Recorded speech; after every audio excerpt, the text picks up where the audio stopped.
much, everyone, for being here for this workshop. Thank you for inviting us. Thank you for spending your Saturday evening on a lovely night in Los Angeles. This is my first time to the West Coast, first time to Los Angeles.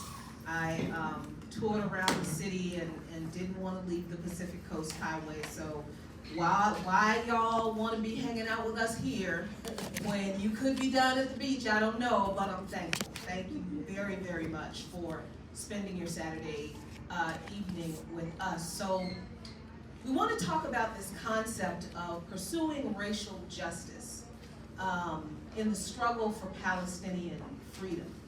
And I think it's a very, very important conversation to have for a lot of reasons. Number one, I think the first thing I should say, as a member of the Black Alliance for Peace, we view racial justice differently. We don't view racial justice as a means to an end. It is an important aspect of struggle. But we don't view racial justice as the end result of struggle. We don't believe that we struggle to achieve racial justice. We believe instead that we struggle to achieve liberation of our people.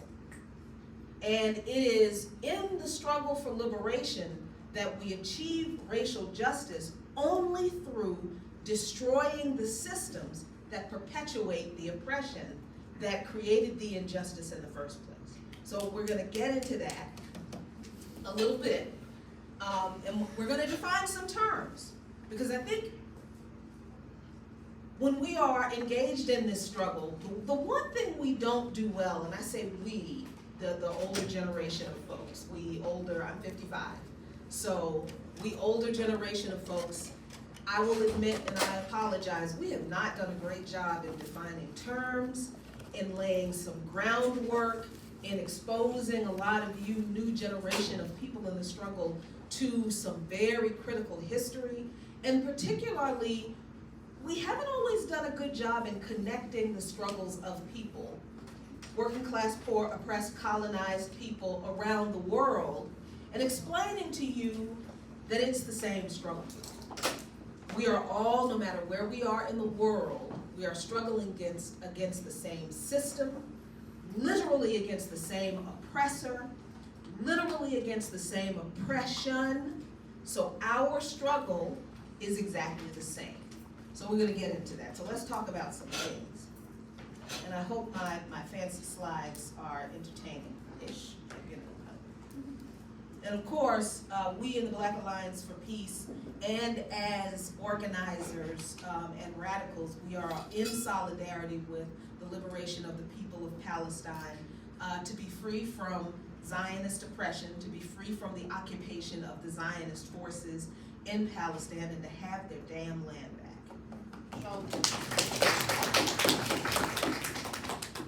So let's talk about what racial justice is. And maybe we'll figure out what it isn't.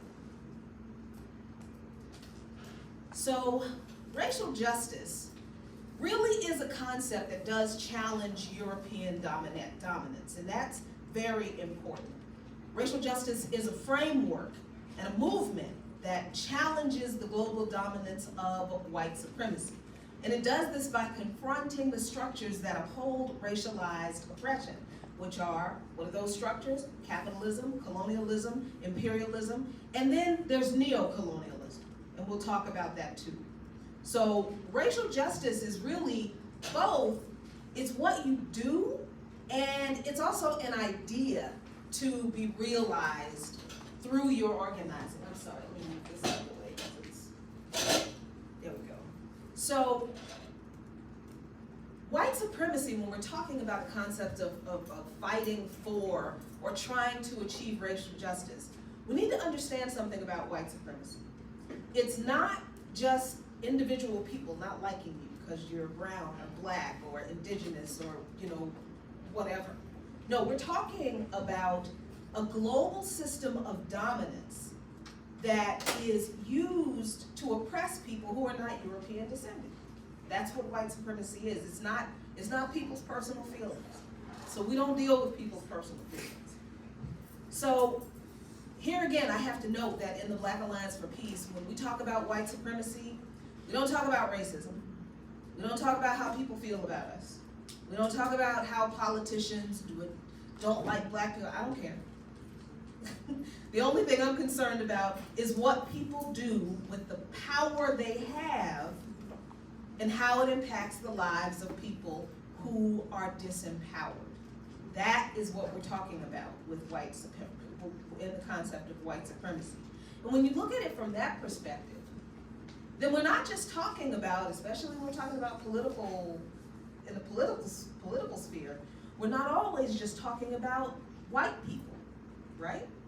We can very frequently be talking about black people, or some indigenous people, or even sometimes Palestinian people, because guess what? Here's the uncomfortable truth, y'all. There are compradors and accomplices and collaborators in every group of oppressed people. Please keep that in mind. We have a saying amongst the African descended folk, all skin folk ain't kin folk, y'all.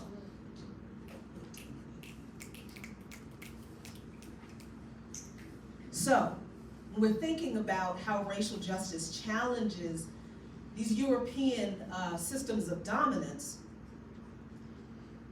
what does that mean? What is the European system of dominance? It's white supremacy, and that's based on this Western anthropological pseudoscience, because this whole thing about a hierarchy of races and Europeans are smarter than other people, that's not even real science. That's just stuff that somebody came up with because, right, for the reasons, okay? That really was used to separate and organize ethnic groups into a hierarchy that prioritized the European ethnicity. And that was used to separate European empires from the rest of the world, that these European empires turned around and said we're a bunch of barbarians and heathens and uncivilized people. And what did they do? They enslaved those people. They colonized those people. They oppressed those people. And that was the justification for doing it. This European made up ethnic hierarchy that put Europeans at the top of the food chain, so to speak. And it gave them like the intellectual cover to oppress and exploit everybody that was not European.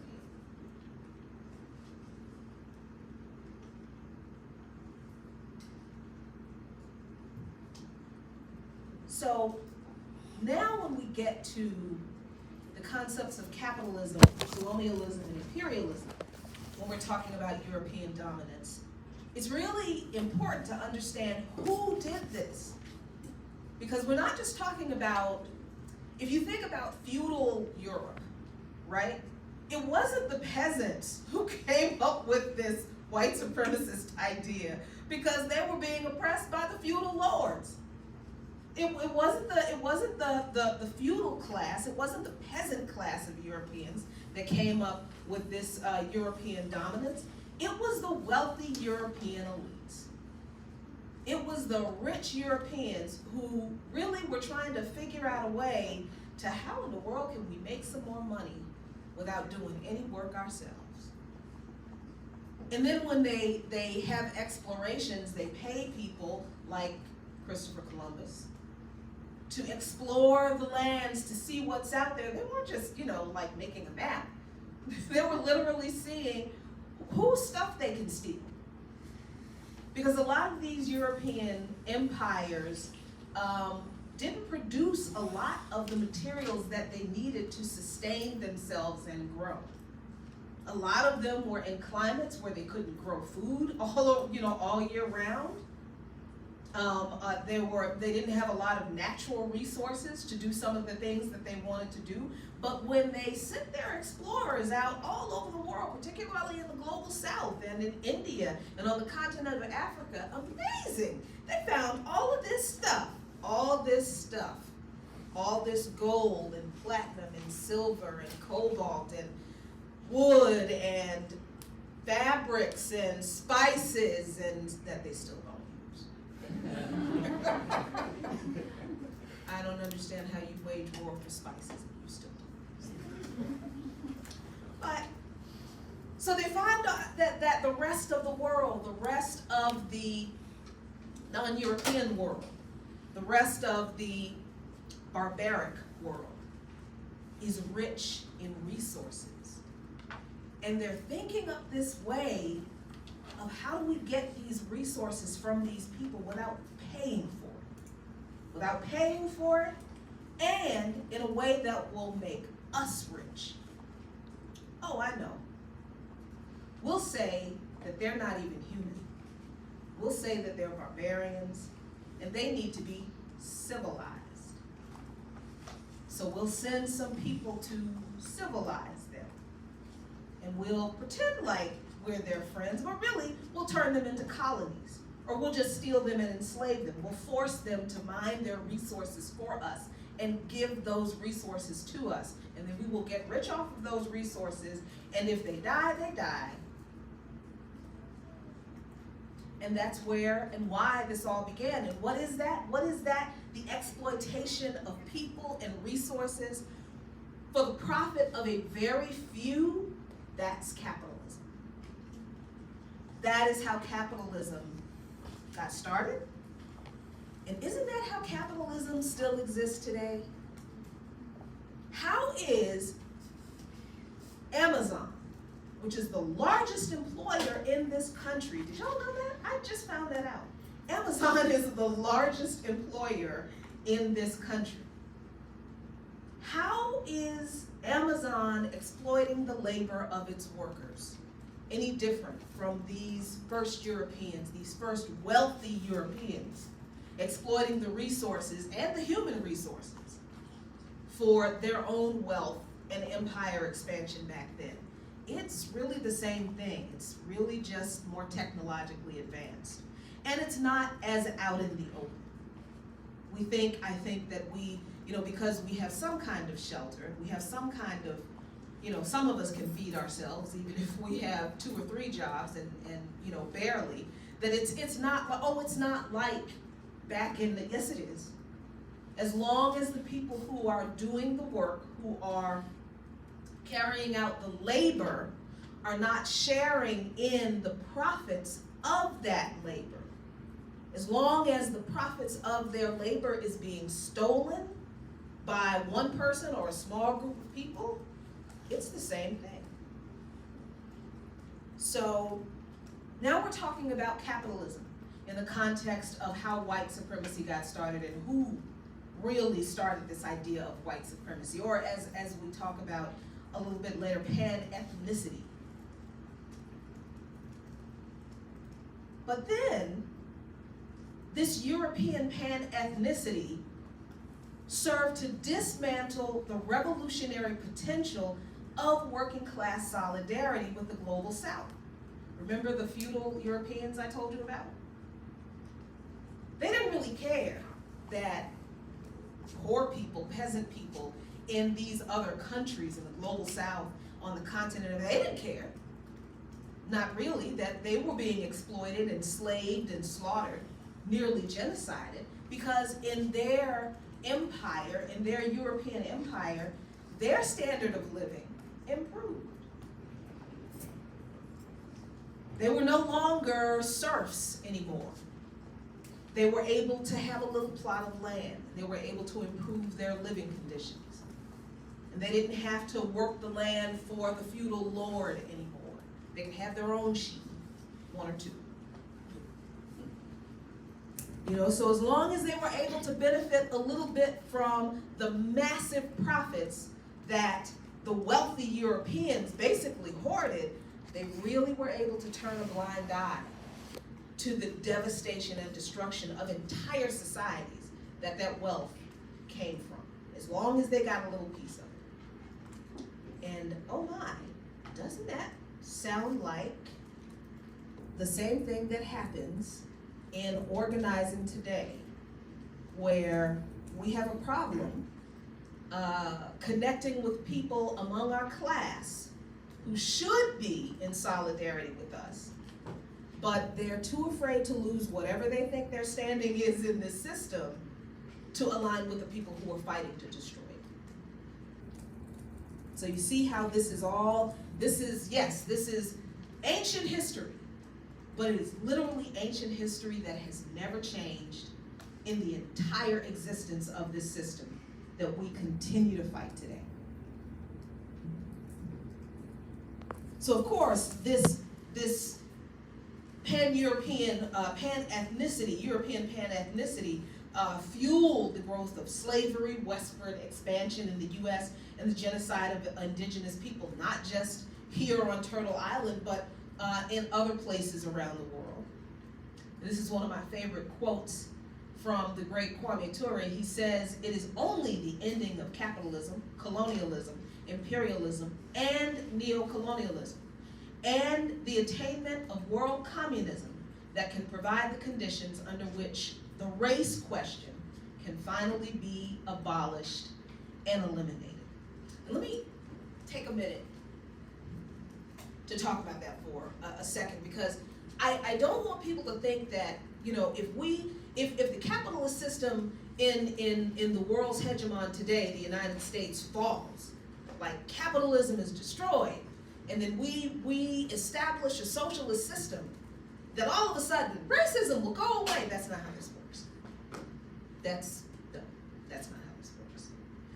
We will have to work very hard, even under a socialist system, and Cuba is a very good example of this. We will have to work very hard, even under a socialist system, to ensure that the ideals of white supremacy, that the indoctrination that we all have, all of us, from this white supremacist system, do not creep into the new society that we build under scientific socialism. Because they will. Because we're human beings. And we do what we've been taught and conditioned to do without realizing that we're doing it. And I'll show you an example of that in a minute. But I just want to be clear that I don't want people to think that socialism or communism is this magic bullet that will make all the things perfect for all the human. No. There's still struggle. There will still be struggle. The difference is, under a socialist system, we are struggling to defend something that we have built for ourselves and for the betterment of all people. It will be a system that we built by us, for us. We will control the means of production. We will have redistribution of the wealth for all people to meet all needs. So we will be defending our system. Because once the socialist revolution happens, and I pray it happens in my lifetime, once the socialist revolution happens, we will have to defend it. So there's no socialism, yay, let's all go home and be social. No. It would be great, but ask the Cubans, ask the Venezuelans, ask the Nicaraguans, ask the Zimbabweans. We will have to struggle. But this is where international solidarity comes in handy. It's where it comes in handy, because we will not be struggling alone. All right. My favorite thing to talk about, other than destroying capitalism, is imperialism. I hate imperialism. I hate it. V.I. Lenin says that if it were necessary to give the briefest possible definition of imperialism, we should have to say that imperialism is the monopoly stage of capitalism. Again, think of Amazon. Before Amazon bought up all of the smaller companies, you could buy stuff from a local company, where you live. And now, if you click on some company's website on a Google search, or you do a search for a product that you want, the first 3 results in your search will probably come from Amazon. So Amazon has become a monopoly. Also, think of, this is before a lot of your time, the telephone companies. There used to be 20 different telephone companies that people could choose from to get their telephone services from. But then AT&T bought up all of the independent telecommunications companies and created a monopoly, so that AT&T became the telephone carrier. And then, mobile phones came along. And then there were all of these different mobile phone carriers. And then the big telephone companies, they did the exact same thing that they did with landlines. So they bought up all of these. That's why Boost Mobile and Cricket are owned by AT&T. And you wouldn't know that unless you looked at the contract. And the contract language is in 2-point font so that you don't look at the contract. I think Cricket is owned by AT&T. I think.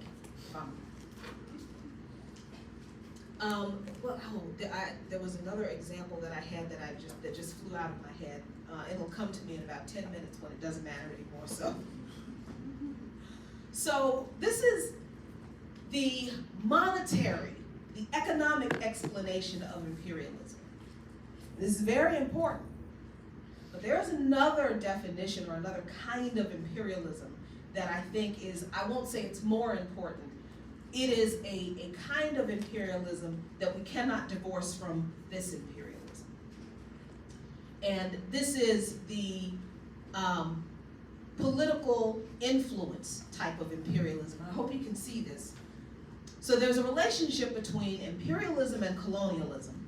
But the other definition of imperialism is that it is a policy of extending a country's power and influence through military force or diplomacy. Let's be very clear about how imperialism plays out in the world today. The United States of America is the imperialist hegemon in the world today. And they do not exert their influence anywhere in the world using diplomacy. They do not enter into mutually beneficial agreements with any country in this world, not even its allies. The United States government imposes its imperialist will on other countries using its massive military force. And in countries that are, people call them developing countries or underdeveloped countries, or I hate the term third world countries. But in countries where people are oppressed and are not as developed as the United States and European countries, the United States directly sends its military into those countries and pacifies the population that is usually rising up against imperialist interference. But this is after the United States has propped up some leader that the people didn't vote for. And that leader wants to give Western, US and European countries access to the country's resources and not give anything to the people. The people get angry, they start to protest. The US comes in with the military.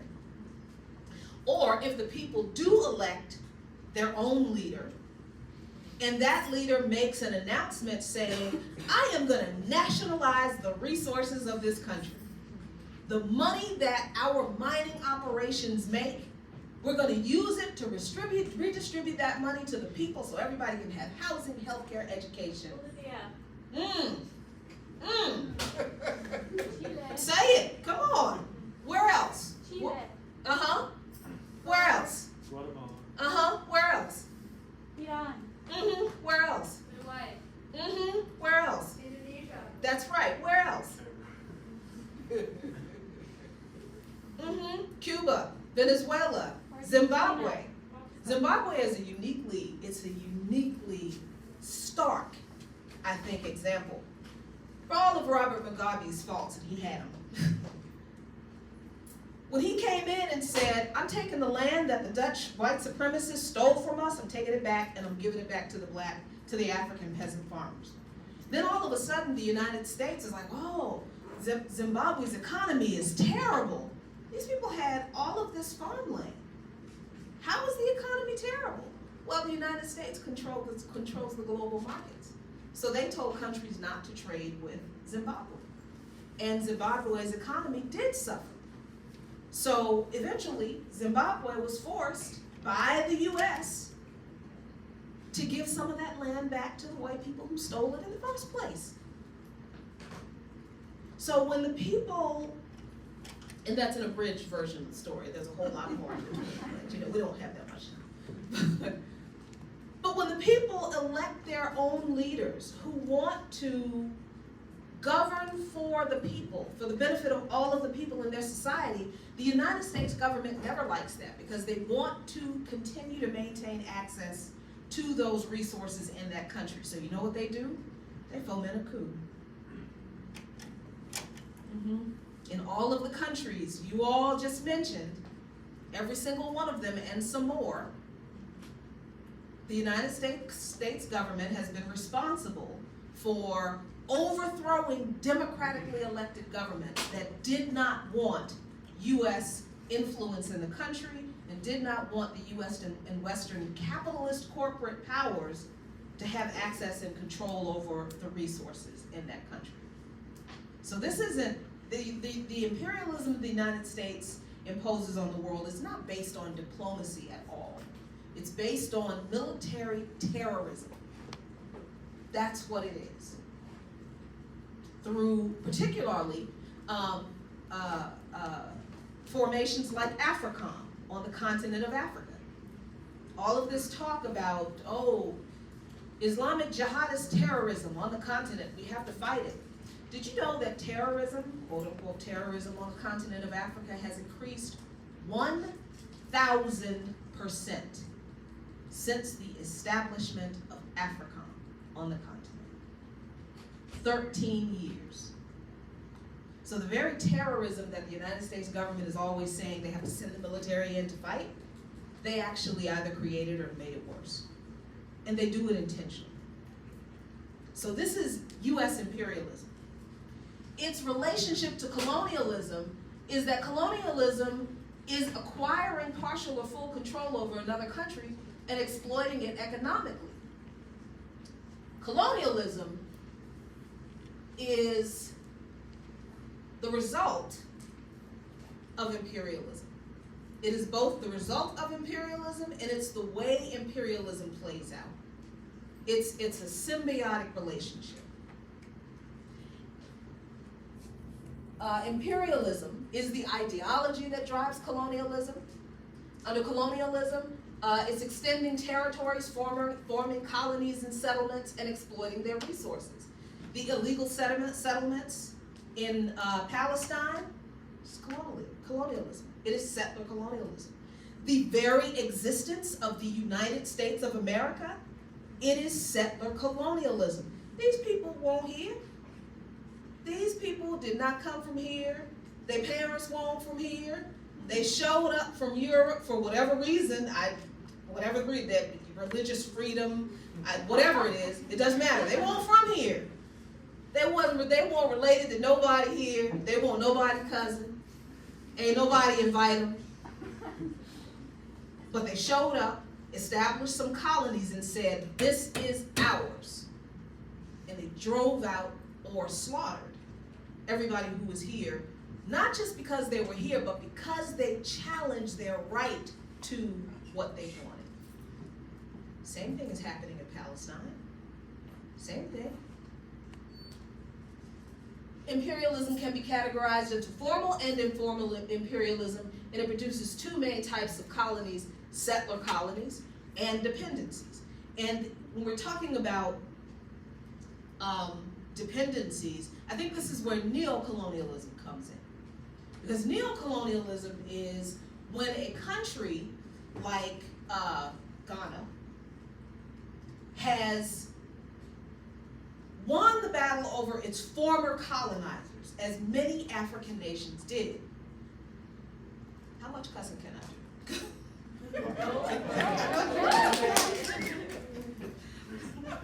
As much as you want. Well, shit, fantastic. So we all know that it was in 1885, what was the Berlin Conference? 1887.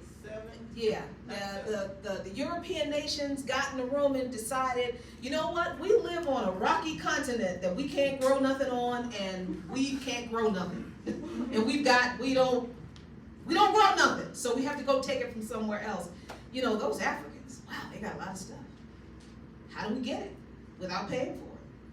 Oh, let's just decide that we are going to take ownership of different countries in Africa. And these European leaders literally sat at a conference by themselves, amongst themselves, and decided to set up colonies on the continent of Africa. And the Germans laid claim of one part, the British laid claim of another part, the French another part. Who were the other ones? Thank you. The Belgians another part, Portuguese another part. These were they just decided themselves, and then they sent people and established colonies. And when the people on the continent opposed, well, wait, you can't just come and set up shop and take our stuff, then they started slaughtering people. So when African nations, after decades, a century and a half of colonization, rose up after they tried to negotiate their liberation, their racial justice, they tried to negotiate, they tried to work within the system with these people. They did everything they said they had to do to protest the right way, and they still didn't get their liberation. Many African people and African leaders understood that armed struggle was necessary, because you cannot negotiate with terrorists. And they did. So several African nations beat their colonial masters' asses and kicked them out of their countries. So this is something I want you to understand as young organizers, young radicals, young revolutionaries. Please hear me when I say this. Please don't let people make you believe that your struggle is futile. Our whole history of struggle is full of so many examples of us fucking winning. We have won over and over again. The only reason these African leaders were either assassinated or run out of their countries is because they won. The only reason Palestinian freedom fighters are imprisoned and abused the way they are is because you're right.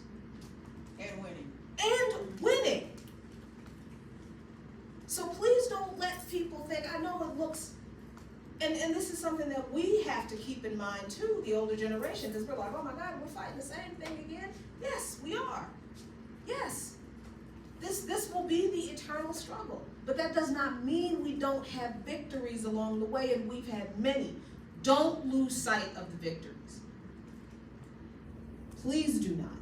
Because if you forget everything that our people have won collectively, then yeah, it will look like it's just too much. So neocolonialism happens in a formerly colonized country, and the country is not colonized again in the traditional way, but they are controlled economically by a former colonial power. So that means something like, okay, the Belgians are not in control of the government of the Congo, but the Belgians and the French and the Germans and the US have control of the mining rights in the Congo. That's neocolonialism.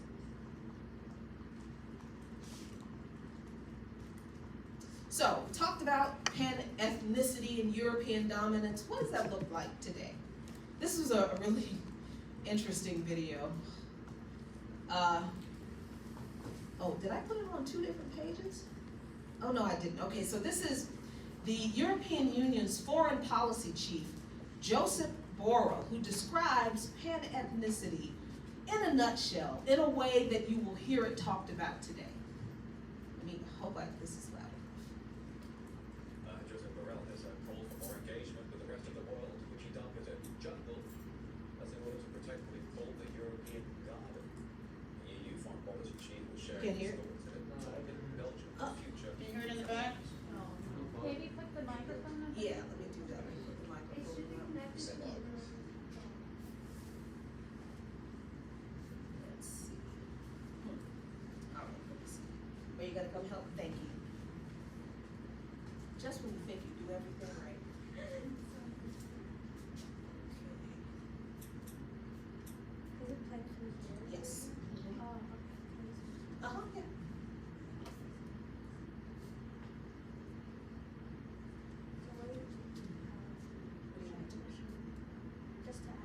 Oh, switch sure. the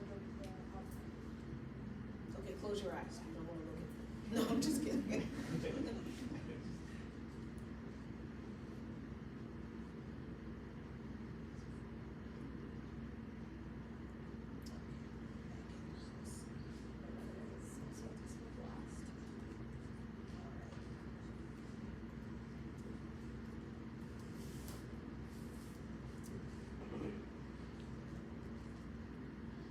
There's a call for more engagement with the rest of the world, which he dubbed as a jungle, as in order to protect what he called the European garden. The EU foreign policy chief was sharing his thoughts at a talk in Belgium to future professionals. Europe is a garden. We have built a garden. Everything works. It's the best combination of political freedom, economic prosperity, and social cohesion that the humankind has been able to build. The three things together. The rest of the world, most of the rest of the world is the jungle. And the jungle could invade the garden. Wow.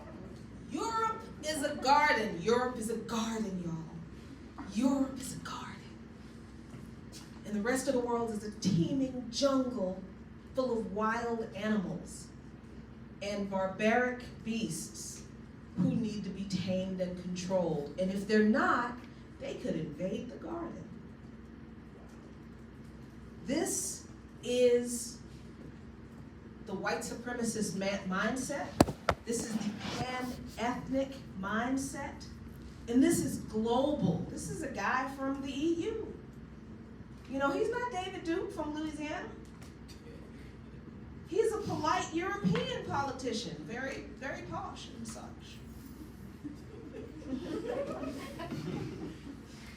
It's posh white supremacy.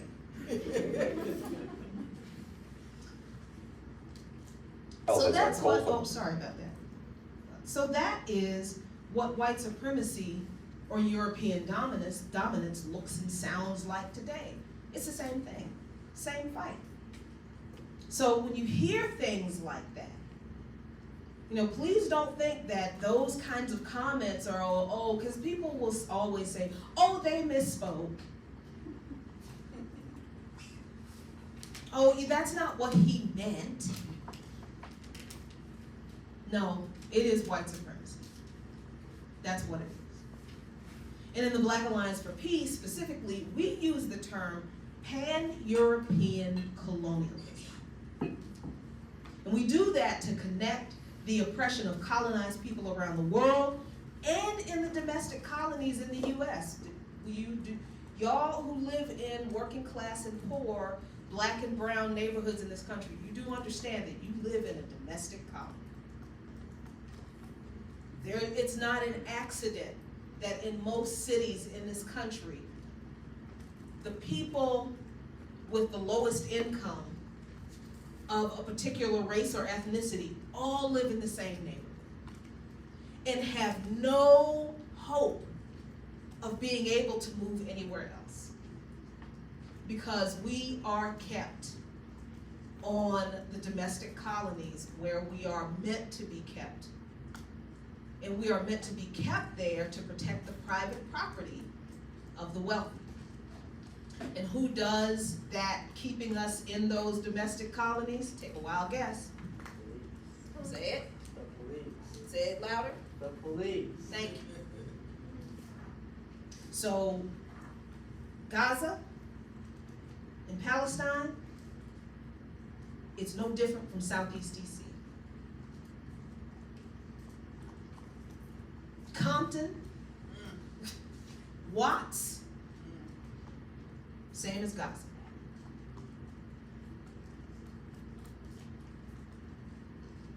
And we do connect these oppressions of colonized people around the world and in the domestic colonies in the U.S. who are full of working class and poor, non-European people as a project of global ruling class European-led domination. That's why we say it's not, we're very specific. It is pan-European colonization. It's not just something unique to the United States.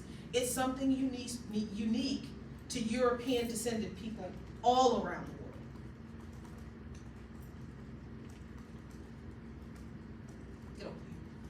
Here's a very interesting thing that we are all kind of indoctrinated with, that we're gonna have to keep vigilant against in our movements as we are organizing against global white supremacy. We have to be careful that we're not replicating the oppressions that we're indoctrinated with. And colorism and anti-blackness is one of those things that we've all got to struggle with. And that's just, that really is just true, because we're in from the cradle to the grave. We are indoctrinated with these ideas of darker skinned people. I don't care what country they're in, if it's in Pakistan or India or Palestine or the United States. We're indoctrinated with this idea that darker skinned people are less intelligent.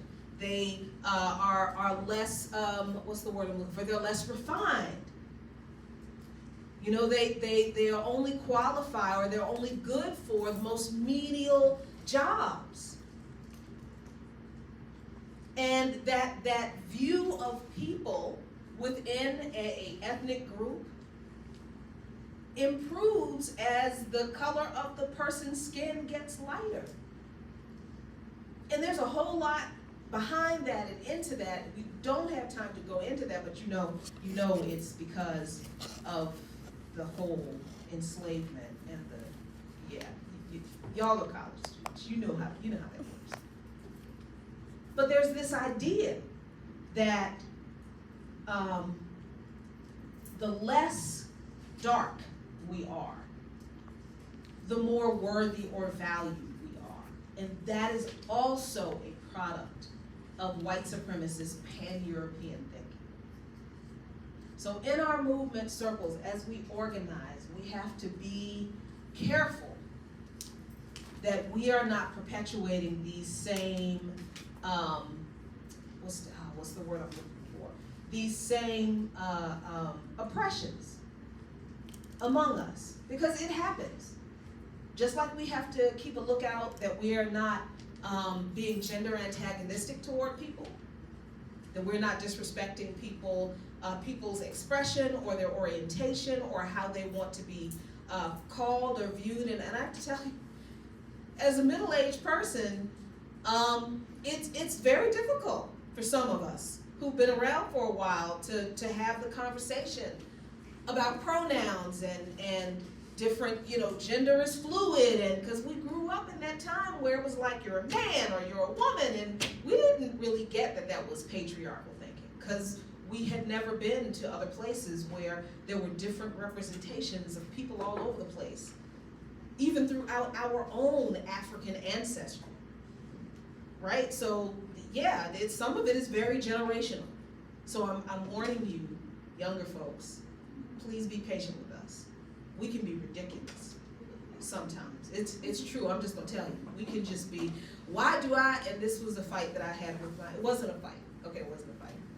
But my late husband and I started our platform, Luqman Nation. He was an old school dude. He was 50, he was a year older than me. And he would tell me all the time, why do I have to call people these pronouns, Jackie? I don't understand. I mean, why can't I just call people? It's like, well, why can't you just call people what they want to be called? Why is this hard? And he just could not get it. Until one day, I said to him, hey, when you converted to Islam, because he did, and he was a Muslim, and he was actually an imam, I said, when you converted to Islam, what was your name? And he said, you know what my name was? Just answer the question. Just answer the question. I'm getting somewhere, I promise. What was your name? You know my name was Michael Johnson. Okay. So when you converted to Islam and your name was given to you by your spiritual leader, what did you do? I changed my name. Okay. So that when you introduce yourself to people today, what do you tell people to call you? And that shit hit him like a ton of bricks. And he was like, oh, damn. I didn't realize it was that simple. Yes, man, it's really that simple. It really is that simple. Some of us, because of the generation we have grown up in, that's a really hard thing for us to let go of. Our binary ideas about human existence, human sexuality, or whatever. But really, it all comes down to treat people the way they want to be treated, call people what they want to be called. And just to prove the point, I called him Mike Johnson for a week after that. So just want to be careful that we, in our organizing spaces, we don't perpetuate these oppressions among us. All right, so this is the point that I think I really, really want to get to. The fact that when we talk about white supremacy, and this is a very liberal thing that we also have to fight, and this is an external thing, but as people come into our organizing circles, we're going to have to fight this kind of liberalism, because we have to help people understand that white supremacy is not the same thing as racism. It's really not. Racism is an individual person not liking you because you're black, or because you're Asian, or because you're Palestinian, or because you're Pakistani, or whatever. That's racism. I don't care, and neither should you, because that's not the problem. Individual people not liking you or having bigoted opinions because of the group you belong to, that's not the problem, because one person doesn't have the power to do anything with that. They really don't. Can they personally, or like physically attack you individually? Sure. But can they individually impact your life to the point where they take that individual bigotry and make it impossible for you to live as a free human being?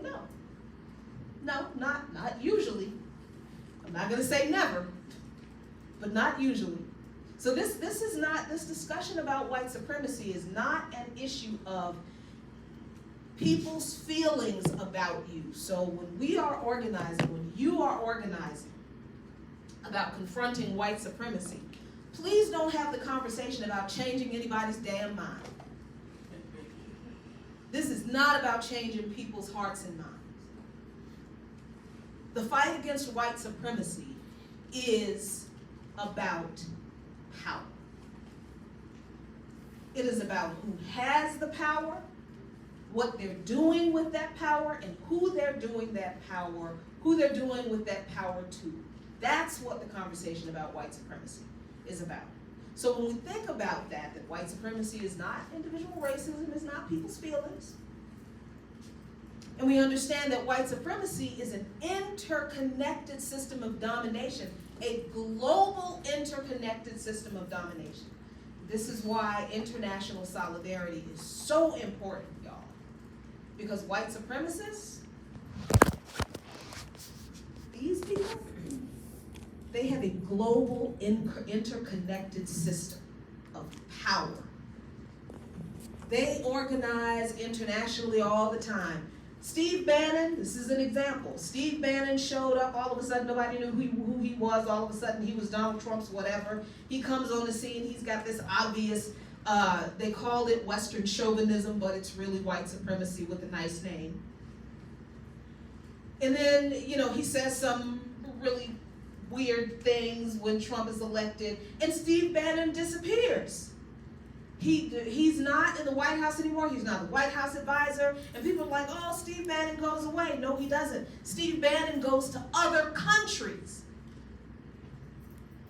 And he's speaking to and organizing with the right wing in other countries, solidifying the white supremacist fascist right that are organizing to rise up against the growing pink tide that's happening in countries in the global south, where people are electing progressive governments. These people, these white supremacists, have international organizing connections. We would be foolish not to organize internationally in response to protect ourselves from them.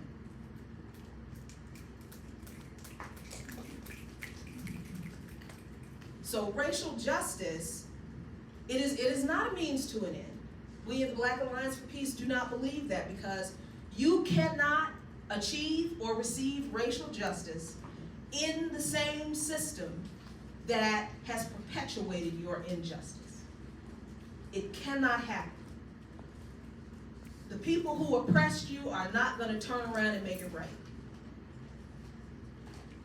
We believe that racial justice, yes, is a framework to struggle around, and it's a movement to achieve a greater end of destroying the system of oppression.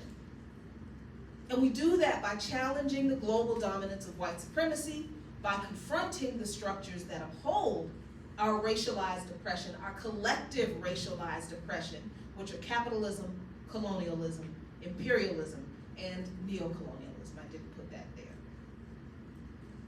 What does all this have to do with Palestine? Just some basic top line. Palestine was occupied by the British in their imperialist pursuits, because the British used to be the global hegemon, the global imperialist hegemon, before the United States was.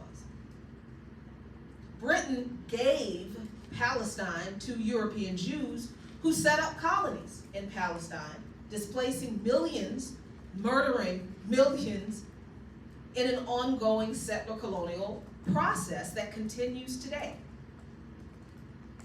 European Jews set up a system based on Zionism, which is a white supremacist ideology. Zionism, and my comrade Asantewaa will talk more about this in a minute, Zionism has nothing to do with Judaism. Zionism is not the same thing as Judaism.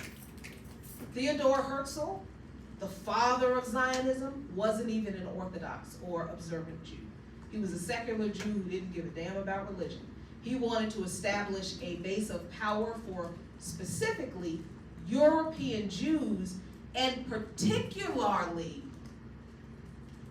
European Jews of the upper and ruling class. Because he wasn't concerned about the poor Jews who might not want to immigrate to somewhere that was like a desert. Not concerned about them at all.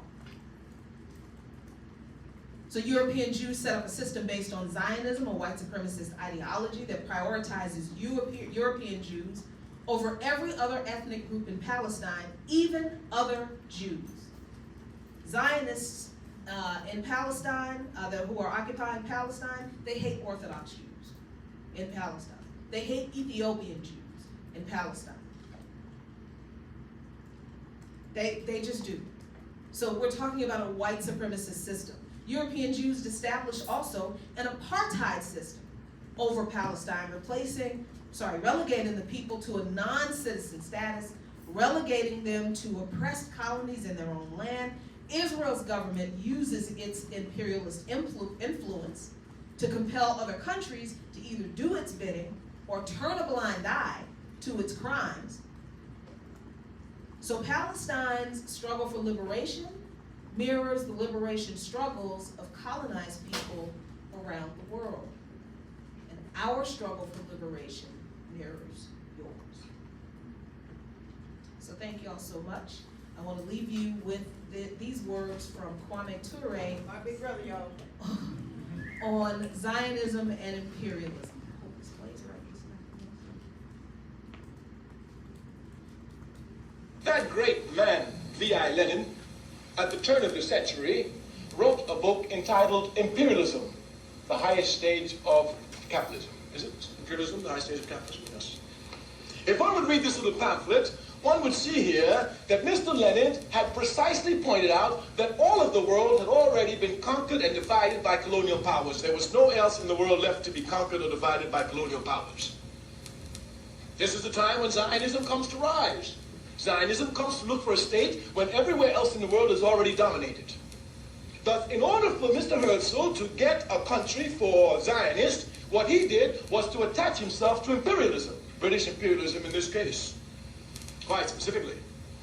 Of course, as an African who suffered under the heels of British imperialism, I can have no love for it, and certainly I cannot love anyone who attaches themselves to it, and attaches themselves to it for the foundation of a state, and then call this a liberation movement. Liberation movements fight against imperialism, not with it. Clearly here.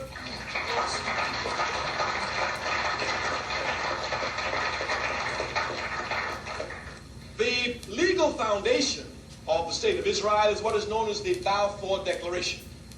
This declaration was issued in 1917. A man in the government of Britain named Balfour wrote a paper and promised the Jews a national home. The national home he promised them was an area which Britain was colonizing, Palestine. Palestine didn't belong to the British. Just like Ireland doesn't belong to the British, even though they have troops there.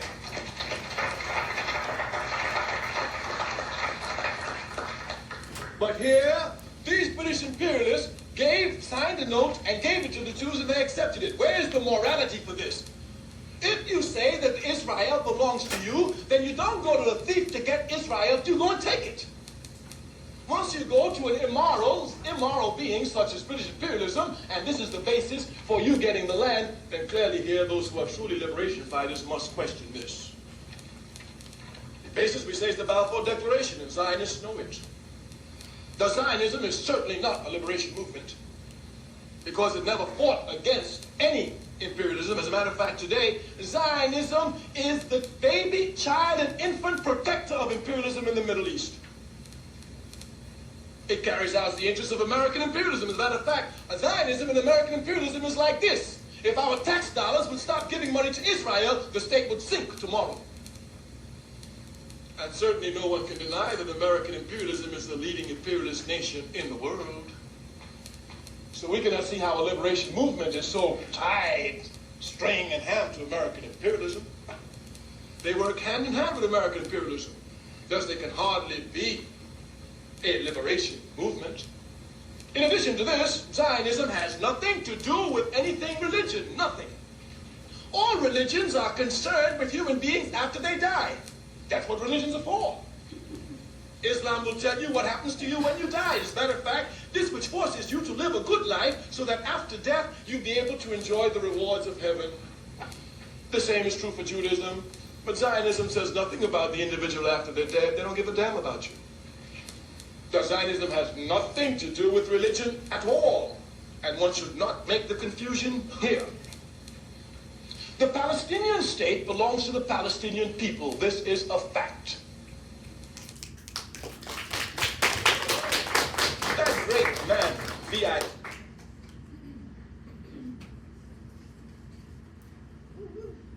My big brother, y'all.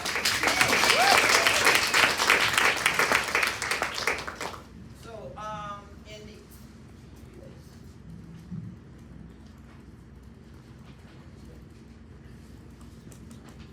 All right, in the interest of time, I'm gonna make this very short because we definitely wanna hear from you. So, okay, yeah, thank you. All right, real quick, I wanna give a shout out to two of these brave women in our movement. Mama Fatima Banawi, Afro-Palestinian freedom fighter who was a member of the PLO. She was jailed by the Israelis for many years. Also, Ethel Minor, who played a key role in the political education of SNCC and the wider civil rights movement regarding Palestine, Zionism, etc. Mama Ethel Minor met some Palestinian students when she was traveling in South America, in particular Venezuela and Colombia. She came back to the U.S., joined with SNCC, helped write several articles, and did some internal political education of SNCC around Palestine and Zionism. And keep in mind, this was around the time of the '67 war. When SNCC did this and took it to a higher level inside of SNCC, then all the Zionists who were in SNCC left and took their money with them. Next slide. Okay, I'm just gonna go to the last two paragraphs here. Jewish people of Arab or African descent are also mistreated and or deemed not really Jewish in Israel. Who are and who are not Semitic people? This is an issue the anti-imperialist left must be more consistent in responding to. People try to shut us down and say, oh, you're anti-Semitic, etc. We're not anti-Semitic because you had a question earlier today about what's the funniest incident ever happened to you talking to a Zionist. Mine was, a Zionist told me I was being anti-Semitic. I said, okay, who are Semitic people? Who are the Semitic people? Crickets. So if I'm anti-Semitic, you should be able to tell me who are and who are not Semitic people. This is something that we must do for our continued internal political education. Okay, this is a picture of Black Alliance for Peace participating in the Nakba events last year, either in LA or Oakland. But basically, for the Black Alliance for Peace, as Pan-Africanists, as Black internationalists, we will always be in solidarity with the Palestinian people as they struggle against U.S. imperialism and Zionist settler colonialism. That is unapologetic. There's no negotiation. There's no hesitation. That's it. Okay, some of these pictures you may be familiar with. My big brother Kwame Ture and Yasser Arafat in the early to mid-1970s. Huey Newton and another member of the Black Panther Party also met with Yasser Arafat back in the day. The picture here on the left, Eldridge Cleaver and other members of the Black Panther Party and members of the PLO, and with Algerian President Ben Bella. This was in 1969 at the first Pan-African Cultural Fest. Can you imagine? Can you imagine? And the picture there on the right is a peace march in San Francisco, October 1972. And keep in mind, this is around the time that the U.S. war against Vietnam was drawing down. And the issue of Palestine was becoming more and more prominent in movement and peace struggle, peace movement. Zionist Logic, I think some of you, I've been talking to for this weekend, some of you have already read this, but that's a very great piece. The date on that was September 17th, 1964, when Malcolm X was in Egypt. He was there at the invitation of Nasser. And if you notice the date of that piece is in the Egyptian Gazette. That's about 4 months, 5 days before he was assassinated in New York City.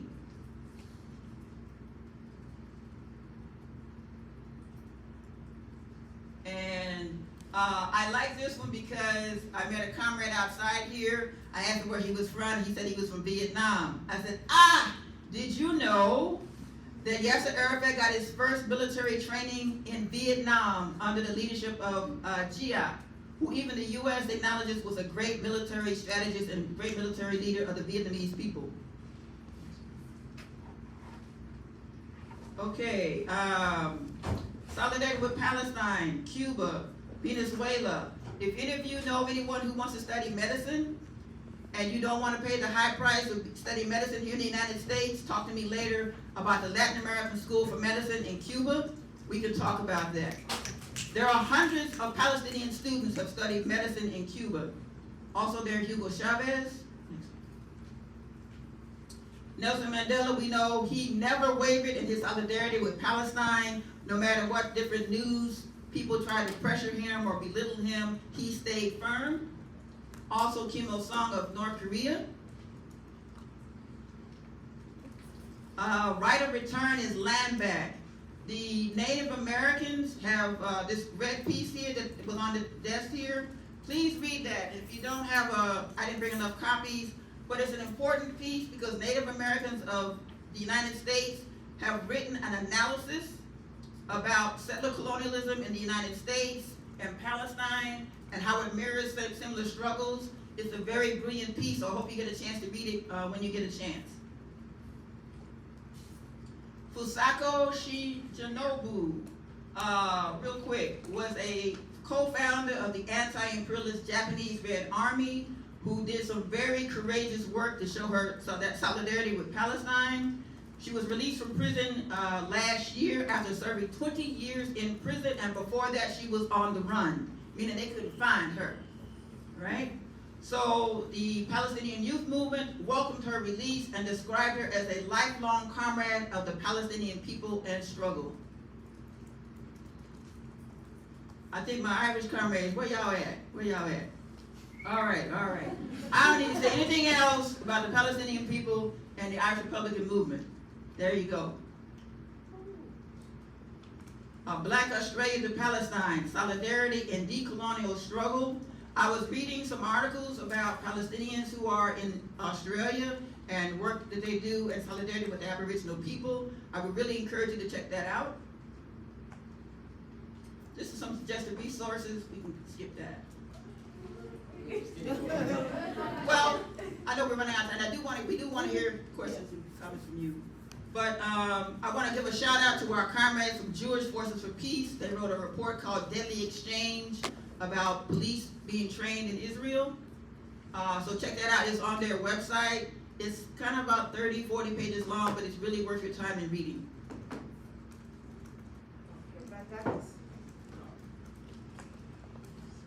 Just some books. Black Power in Palestine. There's a chapter in this book, I think it's chapter 4, where it talks about how Martin Luther King and Mama Coretta King visited Palestine in 1959. Imagine that. Israel and Latin America, the military connection. Now this book is kind of old, written in the 1980s, but we do need to examine Israel's relationship with repressive regimes in Latin America. We need to examine Israel's relationship with the Philippines, just as the United States is now giving more military weapons to the Philippines. And Israel and the Philippines have had a long military relationship. As recently as November 2021. We need to examine this, because this is how we fight Zionism. Everywhere there's a Zionist, we go after them. Nora Arakat, some of you may know about Palestine and international law. Again, solidarity with the Irish Republican movement in Palestine. And this is my favorite part. Y'all can have Jay-Z. Y'all can have Kanye West. I want me some low-key. Low-key, my man. That's it. And so we're going to close out and we'll have some discussion. This is my favorite video, y'all. As you prepare your breakfast, think of others. Do not forget to feed the pigeons. As you wage your wars, think of others. Do not forget those who fight for peace. As you pay your water bill, think of others, those who are nursed by clouds. As you return home to your home, think of others. Do not forget the people of the camps. As you sleep and count the stars, think of others, those who have nowhere to sleep. As you liberate yourself with metaphors, think of others, those who have lost their right to speak. As you think of others far away, think of yourself and say, if only I were a candle in the night. This is for Palestine, cause the capital Jerusalem. Unarmed people marching to the wall and they're shooting them. Suppression is a question, resistance is the answer. Long live Palestine, long live Gaza. Palestine and Quds, the capital Jerusalem. Unarmed people marching to the wall and they're shooting them. Suppression is a question, resistance is the answer. Long live Palestine, long live Gaza. All you see is war every time you turn your head. Bloodshed on the floor, mother cries and cries for this madness.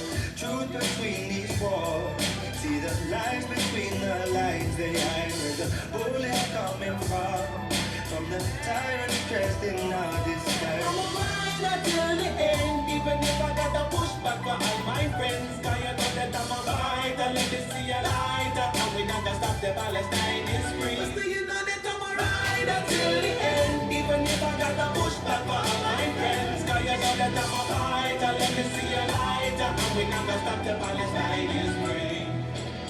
Not to not know, not to be blind, not to not care. Tell me what's real, borderless military despair. How to exist if there's no words to be human in fear? And if you take away our home, where's the heart supposed to live? Not to not know, not to be blind, not to not care. Tell me what's real, borderless military despair. How to exist if there's no words to be human in fear? And if you... Oops, sorry. So, all right, y'all. Y'all good? All right. So, I know we're running a little short on time, but any questions, comments, anything? Person in the gray and person back there. So I really appreciated you making the connections between the different systems like capitalism, theories, and how it connects to both Can you speak a Palestine. little louder, please? Yeah, how it connects to both Palestine and domestically. I think I wanted to ask, as people have been struggling for decades, you have a lot of experience with this work. What would your words be to young organizers who see in their communities have a strong presence in say the police force? A big example being most of the LAPD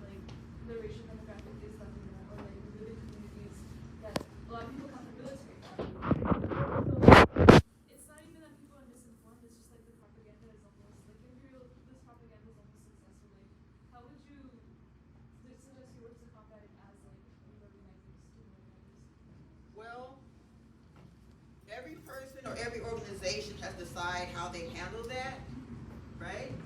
But for me, when I think of police, I think of at least every major U.S. city right now has been trained in Zionist Israel. We now have a situation where a small town, you only got 10 police officers on your force and you training 6 of them in Israel. Why? Why? Right? U.S. military, you join the U.S. military, you come out, you become a police officer or what have you. Why? Why does any police officer need to go to Israel to be trained on how to brutalize people?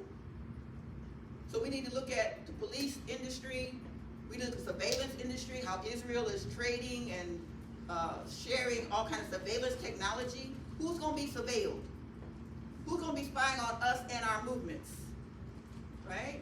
So I think all of these things over time, you figure out how you want to do that kind of work so that you pace yourself, so you don't get disgruntled or discouraged or what have you. Share with your other comrades, right? I think for me, I'm a little bit older than Jack, but not much. But anyway, with me is my generation, we saw a lot of these things on TV. I used to see Nkrumah-Ture on TV. I used to see the Black Panthers, Angela Davis, etc. Look at all these people now and what they're saying about Palestine. Look at how they went after Angela Davis a few years ago regarding Palestine. Not regarding being a communist, but regarding Palestine. Let's take a look at that. Invite her to your campus sometime, right? All these things and other things, maybe you all have some other ideas on how to do that. This is what's going to work. And it has to take place over a long period of time. Now, I'm sorry, let me just add, people, we need to make the connections between these agents of these occupations in the agencies of the state. Because law enforcement, every aspect of law enforcement is an extension of the state. It is the enforcement arm of the policies of the state. The military in particular are prevalent in our communities in high school, junior ROTC on college campuses. Isn't there an ROTC? Yeah. Whether you know it or not, there are probably CIA recruiters here. There are probably FBI recruiters here. There are probably NSA recruiters here. They certainly exist on HBCUs. We're finding this out, and they've been on these campuses for 20, 30 years. So we have to expose the connections between these institutions and our people in particular being targeted for these jobs with the offer of health care and housing and education. And we have to explain to our people, why can't we just have those things without having to be a cop? Why can't we just have housing, health care, and education without going into the military and going to another country and killing people who look like us? Why does the contract for housing, education, and health care have to include the blood of other people and advancing the imperialist agenda? So, I mean, making the connections for even our family members, because I've done it. I've got family who are cops, who are mad at me. How could you and you're all cops are bastards? Yes, you are. I love you. What you want for Christmas, by the way?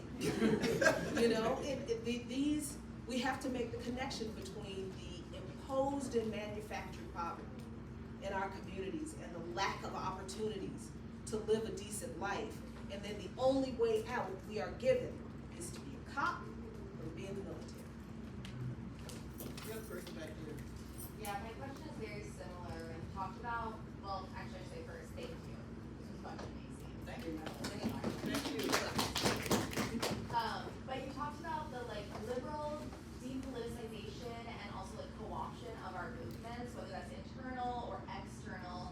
And I think we've seen that really present in the Palestinian movement, especially identity politics. I think a perfect example is Ukraine recently. And there was this whole thing that went online about how Americans are supporting Ukrainians for their right to resist because they're white, but they don't support Palestinians' right to resist because they're brown. Which was really frustrating because I was like, okay, maybe that's the vessel, maybe that's why at surface value, that's what you're getting from it, but there's a lack of analysis of imperialism, right? And we're not, And Ukraine proves that. Absolutely, and so, as a young movement, I'm in the PYM and ILPS, but I came from what would be your recommendations for purge? Okay, I almost purged. Freudian slip, huh? Redundancies within us. Like, what are the first steps that y'all would recommend? No, it's a big question. If I may add, whatever work you're doing, continue to do it. And do it the best you can with the amount of resources you have available at any given time. But if I may give you an example, now back in the day, during the Free South Africa anti-apartheid movement, in most places in the United States, we ran the Zionists out of the Free South Africa movement. We either ran them out, or they got quiet and stayed in the corner. True story. Because you can't be a Zionist and you want to be in the Free South Africa movement. Oh, I'm against racism. But when somebody brings up Palestine, you want to fight, or you want to oh, my feelings are hurt. No. We're talking, we want justice for everybody. Period. Occupying somebody's land is just wrong. Period. There is nothing about being a Christian or a Jew or a Muslim that justifies Zionism in any form. We must be opposed to Zionism and all of its political and theological manifestations. Period. Period.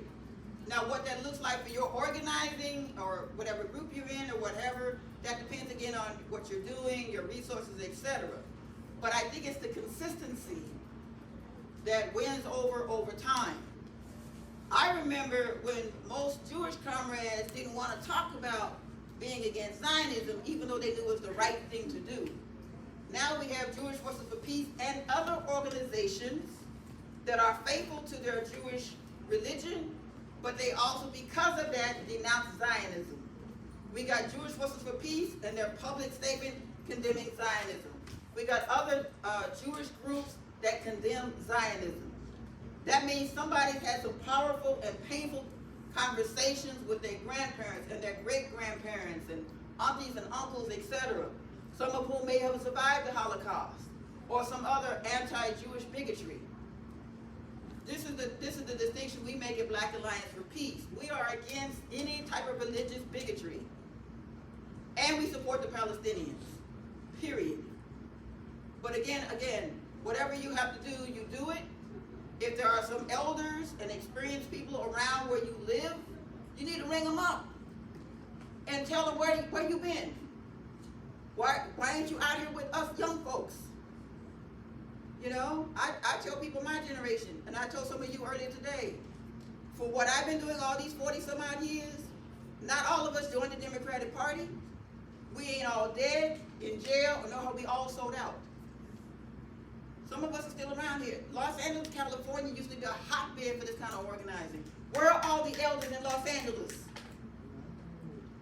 Right? Where are they? So I hope that answers your question. So you really briefly mentioned something about armed struggle, and this is something that comes up a lot in our communities where like the question of, I guess, is like they don't really know the history of any kind of armed struggle and armed resistance, and they kind of, I think it's comes from like a place of fear or like maybe this the consequences will outweigh the benefits. So I was mostly just wondering, like, maybe how do you respond to these kinds of questions, or how do you like justify resistance more of these kind of people? So this is I always love this question because I always get people, and this is something we have to be very careful about. Agents within our midst.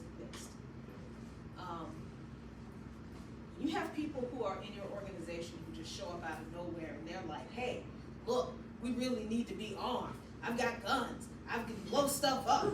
Stay away from them banks. They are agents.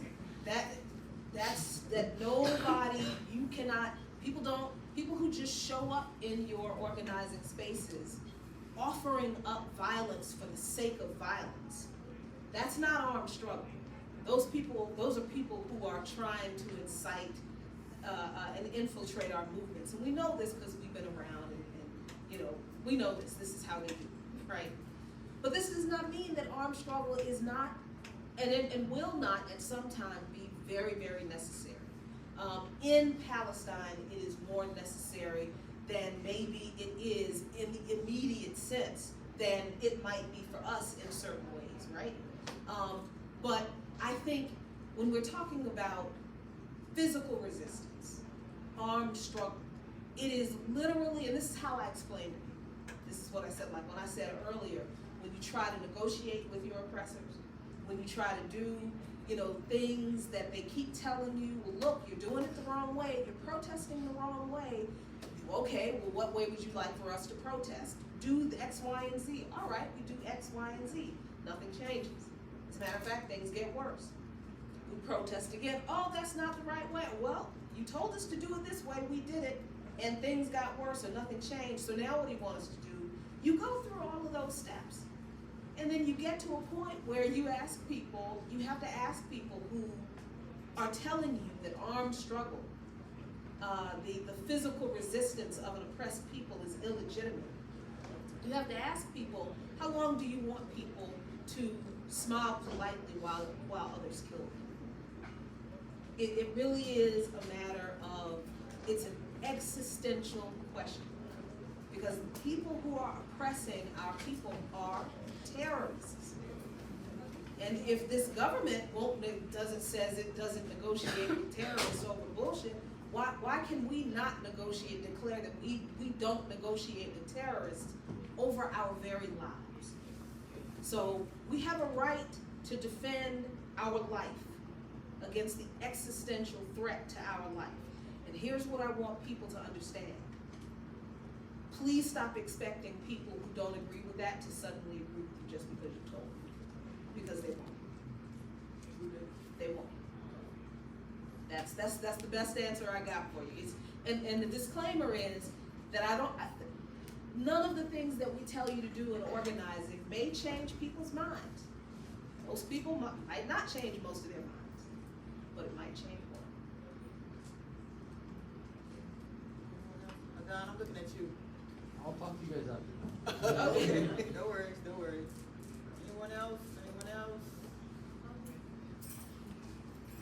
Hi, I just had a question about so I guess this could be specific to the Black community, but I think within just different communities, this can also apply. But I feel whenever people have conversations about solidarity movements, a lot of the times the resistance would be well, we have so much to deal with, right? So how can we take on another problem, or how do we just have the capacity, we're already trying to fight the police here and stuff like that. So I would just like to see if you could give us kind of just general ways of just resisting that, within our own communities of how, because coalition building is so important, just not across just whatever you are. So yeah, I would just a deadly exchange is a great example. We can have many more ways of just approaching that to kind of get more people to understand how our struggles are played. Well, I was asked that same question about 2 weeks ago in preparation for this, but they did it in a kind of off kind of way, kind of backhanded kind of way. And my response to them and others over the years has been, okay, if you say, or you're questioning my solidarity work with Palestinians or Filipinos or whatever, what organization are you in to solve a problem in your immediate community? Most people who say that are not active in any organization. Let's be real. So I'm just Asantewaa. I'm going to a meeting about Palestine, about a group called Nkrumah-Ture, Filipinos. Y'all need to hook up with them, because I know they're in Los Angeles. Y'all need to hook up with them, because they're the real deal. They ain't playing. They are not playing. I go to those things because that is my interest. I learned from the people that were on these slides. My family didn't care about none of this at all. My father died when I was very young. My mother, she didn't care about any of this. My mother and I, we had these back and forth when I was 12 and 13 years old. My mother was as dark as this brother here and told me she wasn't no African. because you were born in racist East Texas. What? That's decolonization of our mentalities makes us say all kind of weird stuff, even from friends and family members.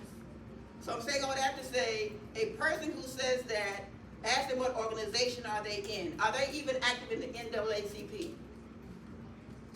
Are they active in little toy giveaways and turkey giveaways for the holidays, for the capitalist holidays? Most likely they're not doing anything for anybody, but they want to pick on you because you're doing stuff. My solidarity with other people is not transactional. Hear me clearly. It is not transactional. I'm in solidarity with Palestine, with the Filipinos, with the American Indians, with whoever, because it's the right thing to do. That is not only my politics, that is also my faith, because I'm a church sister. I like Mahalia Jackson, I like Kirk Franklin, I like Jimmy Dorsey, Tommy Dorsey, excuse me, all of them, right? Yeah, you go to my house right now, you found some Mahalia Jackson, some Kirk Franklin, all the gospel greats. And then I'll flip over and turn on some of my Puerto Rican salsa music, some of my Salif Keita out of Mali. Yeah, I do all of that. But we do the right thing because it's the right thing to do. I've seen what the Zionists have done to Palestine. I've seen what the Zionists have done to Africa. I've seen what the Zionists have done to our civil rights organizations here in the United States of America. They won't say anything about Black Lives Matter and the police being trained in Israel because they got a check from somebody. Or they want to be at next year's APAC. Look at Kagame of Rwanda. I don't know if he's been to APAC, but he be playing footsie with the Zionists. Right? So again, how you organize yourself, who are you with, who are your comrades in your organization, who can support you when you have those kind of conversations? Because right now, too many people come up to me with that. Because they know better. I mean, they really do. Why you want something silly like that? You've been on me 5 or 10 years. Come on now. Right? Yeah. Yeah. But we get that from time to time. Yeah, you learn the need for solidarity and the fact that your struggle is the same struggle as other people's around the world from being in an organization. And if you're committed, you're the person at the holiday dinner that nobody wants to talk politics to. They know they fit to get a lesson. That's me. Yep. Does that answer your question? Are any of the rest of you having similar struggles? Jula. No, yeah, that's not Northwestern University. Just trying to get like coalition building, like happening. Even my friend at UC Harvard too, like this is the same area, like talking about how, you know, like the Black organization of Black students is trying to bring glory light for all people to come and talk about. Ew. Yeah. Ew. Yeah. Glory light for. No. She ain't no sister of mine. Yeah. And I think you raise a very good point, but it's very close to your point. The need to combat this idea of liberalism, that it's liberal politics that is going to save us. I think we need to be as, and probably even more, radical, revolutionary, and condemning of liberal politics and politicians as we are of reactionary politics and politicians, because they're literally the same. I encourage you all to read an essay that W.E.B. Du Bois wrote that was published in The Nation magazine in 1951, I believe it's called, I Won't Vote. Yes. And he literally explained the political landscape, that both political parties are two wings of the same bird back then, and it's the exact same environment we are in now. So I think we need to be we need to, especially us, whose parents and families are, think they're middle class, have a little bourgeois tendencies, love themselves, the Democrats and Obama and all this kind of stuff. Oh, we need to rip them to shreds. We need to be merciless with our analysis of how liberalism has sold out working class and poor people in collusion with the right wing in this country. And I think that will, once people realize that, you know, they hear all the news about the Obamas and the Colin Powells and the Susan Rices killed as many of our people around the world as, you know, the cops are killing us here in the streets. They may not like us for a minute, but they won't like them people either. So. But when a young person in their family gets pulled over, gets beat up, then they call us at 2 o'clock in the morning. Kid you not. Right. Yeah. Asantewaa, can you hook Can them with you Black come Lives down? Matter? Because they done picked up Juju. What? What time is it? Yeah. But thank you all for